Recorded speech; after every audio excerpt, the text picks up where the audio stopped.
नमस्कार दोस्तों, स्वागत है मेरे यूट्यूब चैनल स्टडी 99 में। तो आज हम पढ़ेंगे भौतिक विज्ञान। तो भौतिक विज्ञान की हम शुरुआत कर रहे हैं। भौतिक विज्ञान का जो है, जब तक भौतिक विज्ञान समाप्त नहीं हो जाएगी तब तक जो है हम एक वीडियो देते रहेंगे आपको। तो देखिए भौतिक विज्ञान में क्या है। तो पहली हेडिंग है गति। तो गति क्या होती है? किसी वस्तु या कण की स्थिति में परिवर्तन जो होता है वो गति कहलाता है। जैसे यहाँ पर ये कोई वस्तु है ए, और यहाँ पर ये क्या होती है, बी तक जो है परिवर्तन हो गया। बी तक ये वस्तु पहुंच चुकी है, बी तक। तो यहाँ पर जो है ये परिवर्तन जो हुआ है जिसको हम बोलते हैं गति।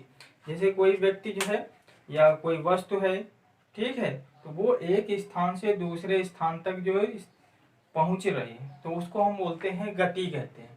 अब देखिए गति जो होती है वो अलग अलग प्रकार की होती है। तो पहला देखिए यहाँ पे सरल रेखीय गति। तो सरल रेखीय गति क्या है?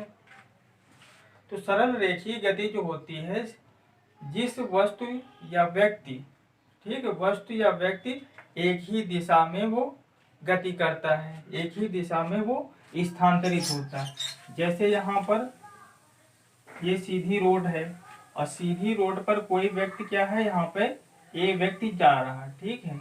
तो यहाँ पर ये क्या हो रही है, सरल रेखीय गति। सरल रेखीय गति का मतलब ये हुआ कि जैसे कोई व्यक्ति है सीधा रोड पर जा रहा है एक दिशा में, तो उसको हम बोलेंगे सरल रेखीय गति।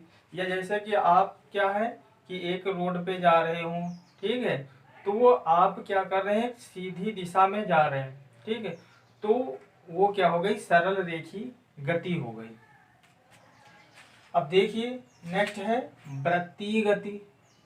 अब वृत्तीय गति में क्या होता है कि कोई भी वस्तु जो है चारों ओर क्या करती है, गति करती है। जैसे यहाँ पर कोई वस्तु है या व्यक्ति है, जैसे एक लड़का है, ये लड़का है, ठीक है, तो ये लड़का क्या कर रहा है, यहाँ से शुरुआत इसने की चलना और ये इस तरीके से ये गति करता है, तो इसको हम बोलते हैं वृत्तीय गति।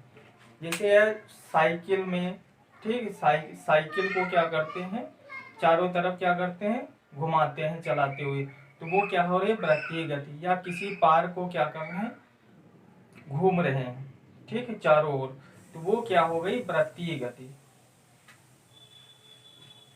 अब नेक्स्ट क्या है, दोलनीय गति। तो दोलनीय गति में ऐसा होता है कि कोई भी वस्तु या कण, ठीक है, दो डायरेक्शन में गति करता है। दो डायरेक्शन का मतलब ये हुआ कि ये कोई वस्तु है और ये क्या कर रही, इधर भी गति कर रही और इधर भी गति कर रही। तो जैसे ये हो गई दोलनीय गति, दोनों डायरेक्शन में, ठीक है। जैसे घड़ी का पेंडुलम, जो घड़ी होती है, घड़ी का पेंडुलम देखा होगा, इस तरीके से वो रोटेट करती है, तो इसका मतलब ये क्या है, दोलनीय गति है। तो यहाँ पर इसका एग्जाम्पल याद रखिए आप, पेंडुलम। पेंडुलम जो करता है वो दोलनीय गति करता है। नेक्स्ट है चाल, ठीक है, निश्चित समय अंतराल में तय की गई दूरी, उसको हम क्या कहते हैं, चाल। जैसे यहाँ पर कोई निश्चित समय होता है, तो निश्चित समय में कोई व्यक्ति जो है, ठीक है, दूरी जो तय करता है उसको हम बोलते हैं चाल। जैसे यहाँ पे 5 किलोमीटर दूरी उसने 2 घंटे में दूरी तय की, तो वहां पे घंटा क्या है, मतलब टाइम जो दिया है वो निश्चित समय दिया है, और निश्चित समय में जो है जो अंतराल होगा उसको हम बोलते हैं चाल। जैसे यहाँ पर ये व्यक्ति है, ये व्यक्ति जो है 5 किलोमीटर दूरी कितने घंटे में तय करता है, बी तक जाने में 2 घंटे, तो इसको हम बोल रहे हैं चाल, ठीक है।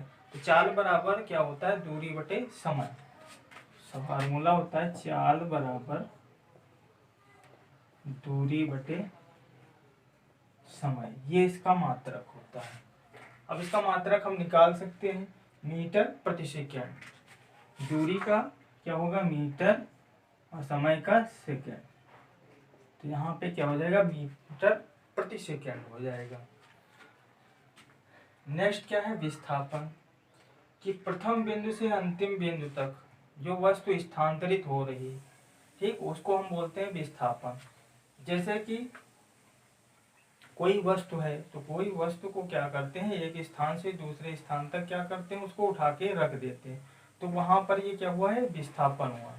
ठीक है, जैसे यहाँ पे कोई ए बैठा है, ठीक है, तो ए विस्थापित होकर के ठीक कहाँ बैठ गया, यहाँ पर बैठ गया, तो ये क्या हुआ, विस्थापन हुआ कि वस्तु विस्थापित हुई। तो ये तो हुआ विस्थापन। जैसे एग्जांपल में आप समझिए कि एक क्लास में दो स्टूडेंट हैं, तो दो स्टूडेंट जो है एक दूसरे के स्थान पर क्या किए जाए, स्थानांतरित कर दिया जाए, तो वो जो प्रोसेस जो हो रही है उनके बीच में जो स्थान बदला है वो हुआ विस्थापन हुआ। नेक्स्ट है वेग। अब वेग क्या है, तो वेग देखिए वस्तु द्वारा निश्चित दिशा में तय की गई द्वारा, कोई वस्तु है निश्चित दिशा में तय की गई दूरी, उसको हम बोलते हैं वेग। जैसे कोई हम पिंड क्या करते हैं, हाथ में पकड़ के फेंकते हैं, तो फेंक रहे हैं जिस दिशा में, तो उसकी दिशा क्या है, निश्चित है, तो कहने का निश्चित दिशा में जो है तय की गई दूरी को हम क्या कहते हैं, वेग कहते हैं। अब वेग भी जो है पलायन वेग, वृत्ति वेग, ठीक है, तो ये जो है नहीं अभी पढ़ेंगे, तो यहाँ पे जो है अब नेक्स्ट हेडिंग देखते हैं, त्वरण। ठीक है, वस्तु के वेग में जो परिवर्तन होता है उसको हम क्या कहते हैं, त्वरण कहते हैं। जैसे कोई वस्तु है तो वस्तु के वेग में जो परिवर्तन हो रहा तो उसको हम बोलेंगे त्वरण। जैसे आप समझिए कोई वस्तु ऊपर से नीचे की ओर आ रही, अगर उस पर हम बाहरी कोई बल लगा दें तो वो और भी तेजी के साथ में नीचे आ जाएगी। या कोई वस्तु जो है, जैसे कोई आप जो है साइकिल से जो है जिस डायरेक्शन में हवा चल रही है उसी डायरेक्शन में जा रहे हैं, तो क्या होगा कि जो है ज्यादा जो है आपको बल लगाना पड़ेगा, लेकिन उसकी अपोजिट डायरेक्शन में जा रहे हैं तो वहां पे हवा भी क्या कर रही है, वहां पे आपको बल लगा रही, तो वो आप क्या करेंगे, वो आसानी के साथ में क्या करेंगे, वो चलते हुए चले जाएंगे, जल्दी पहुंच जाएंगे, तो बल कम लगाना पड़ेगा। तो इसका मतलब बाहरी कोई बल लग गया जिसकी वजह से उसका त्वरण जो है बढ़ गया है। तो आप समझ लीजिए अच्छे तरीके से कि त्वरण जो होता है किसी के वेग में जो परिवर्तन ला दे तो उसको हम त्वरण कहते हैं। वेग में परिवर्तन लाने का मतलब ये हो, कम भी हो सकता है और अधिक हो सकता है। अगर वेग में परिवर्तन की दर क्या हो रही है, बढ़ रही, तो जो त्वरण होगा वो धनात्मक होगा। ठीक है, कि अगर किसी के वेग में परिवर्तन की जो दर है वो बढ़ रही तो कैसा होगा, धनात्मक होगा त्वरण। अगर जो है किसी के वेग के परिवर्तन में दर कम हो रही तो वो कैसा होगा, ऋणात्मक होगा। ठीक है, एग्जाम्पल आपको समझ में आ गया होगा। अब नेक्स्ट देखिए न्यूटन। ठीक है, न्यूटन जो है गति से संबंधित अपने 3 नियम दिए थे। तो प्रथम नियम जो दिया था उसको हम देखते हैं। प्रथम नियम जो है दिया था कि कोई वस्तु जब होती है वो विरामावस्था में है तो वो विरामावस्था में रहती है अगर उस पर कोई बाहरी बल ना लगाया जाता है। अगर गतिमान अवस्था में तो वो गतिमान अवस्था में रहती है अगर कोई बाहरी बल ना लगाया जाए। तो ये इसका जो है था न्यूटन का प्रथम नियम है। अब देखिए इसके एग्जाम्पल, न्यूटन के प्रथम नियम को और एक नाम से जानते हैं, जड़त्व का नियम। ठीक है, तो इसके एग्जाम्पल बहुत अच्छे तरीके से हैं। अचानक गाड़ी चलने पर धक्का महसूस होना। ठीक है, जैसे कोई गाड़ी खड़ी है तो अगर गाड़ी वो अचानक चल देती है तो आपको धक्का लगता है, तो धक्का लगना क्या है, न्यूटन का प्रथम नियम। क्योंकि वो विरामावस्था में है तो विरामावस्था में वो स्थित है, लेकिन जो है उस पर जो है गाड़ी क्या हो रही है, अचानक बल लगा है, बाहरी बल लगा है, जिसकी वजह से आपको धक्का महसूस होता है। तो इसको हम बोलते हैं न्यूटन का प्रथम नियम का एग्जाम्पल। तो ये एग्जाम में पूछे जाते हैं। नेक्स्ट है लंबी कूद में पहले जो है व्यक्ति दौड़ता है। जैसे देखा होगा जब लंबी कूद कोई दौड़ता है तो वो पहले क्या करता है, पीछे से क्या होता है, दौड़ता हुआ आता है, फिर वो जंप करता है, तो वहां पर न्यूटन का प्रथम नियम लगता है। अब नेक्स्ट क्या है, न्यूटन का दूसरा नियम। न्यूटन का दूसरा नियम क्या है, किसी वस्तु के संवेग में परिवर्तन की दर उस पर आरोपित बल के समानुपाती होता है। कहने का मतलब किसी कोई वस्तु है उसके संवेग में, ठीक है, परिवर्तन जो हो रहा, संवेग में जो परिवर्तन हो रहा उसकी दर जो होगी उसके जो है समानुपाती होगा। कहने का मतलब F इक्वल टू F समानुपाती mv, ठीक है। अब देखिए यहाँ पर एग्जाम्पल, ठीक है, एग्जाम्पल ज़्यादा क्वेश्चन आते हैं एग्जाम्पल से, तो यहाँ पर देख लेते हैं एग्जाम्पल, ठीक है। जैसे कोई जब खिलाड़ी जो है कैच लेता है तो उसके हाथ क्या करता है, वो पीछे की तरफ खींच लेता है, ठीक है।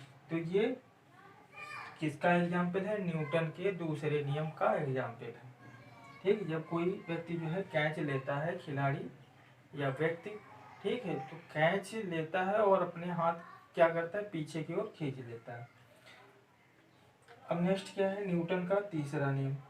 न्यूटन का तीसरा नियम को और भी नाम से जानते हैं, क्रिया प्रतिक्रिया नियम के नाम से। अब तीसरा नियम क्या है, किसी वस्तु पर क्रिया करने पर, ठीक है, किसी वस्तु पर क्रिया करने पर, लेकिन जो है वो वस्तु क्या करती है, उसके विपरीत क्या करती है, प्रतिक्रिया करती है, ठीक है, विपरीत दिशा में कार्य करती है।